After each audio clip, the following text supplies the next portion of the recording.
In a peaceful little village with hills, there lived a young farmer named Elias. No occupation could keep him away from his fields, and even if it did, he was so optimistic. The truth of the matter was that Elias had a firm belief in hard work, laboring in his field with the conviction that hard work and an attitude filled with positive belief would be able to cultivate wonders from his land. Well, one day, a sage passed by the village. The sage had noticed Elias worked diligently enough to deserve this reward and then told him of a very special seed that produces the most beautiful fruit in the world. This made Elias completely happy and he accepted the special seed with all thanks. But now the other villagers were saying the seed is cursed. As Elias tended the seed, it will wither and die. Then they added, the sage is a deceiver. They warned, he is only trying to deceive you. With these whispers began to sink deeper seeds of doubt in his mind. He began worrying, what if the villagers were right? What if the seed was cursed? His optimism began to decline as the anxiety began to settle. The fear which began to stir deep down within him showed in his actions. He did not give it enough water, for he feared water might drown it.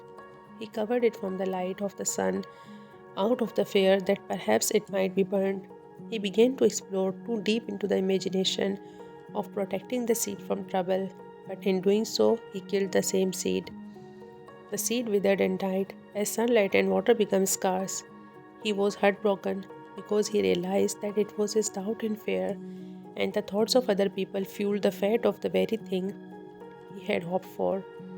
From that day onwards, Elias turned out to take a great deal of lessons in which he realized that negative thoughts are often like weeds, shrouding one's very few hopes and dreams and choking its life out. He learned to develop positive thinking, focusing on his strengths and making himself believe in what he could do. Elias planted new seeds, this time definitely with determination. He also had something good in mind.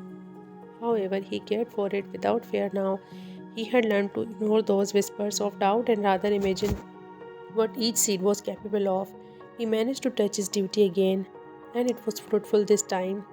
As the fruits have matured and are ready to be collected in abundance, Elias learned that it is not in the seed that real power sleeps, but in thoughts cultivated in his own mind.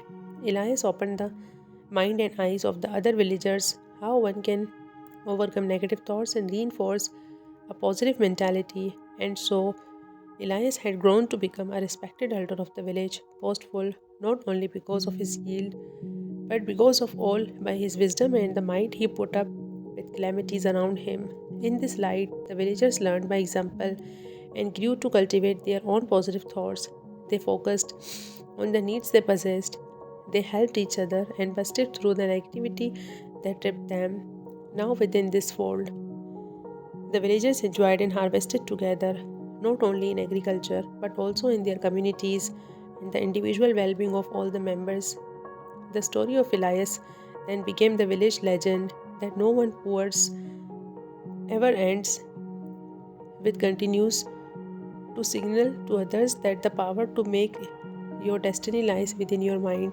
The story of Elias then became the village legend that no one's poor ever ends but continues to signal to others that the power to make your destiny lies within your mind.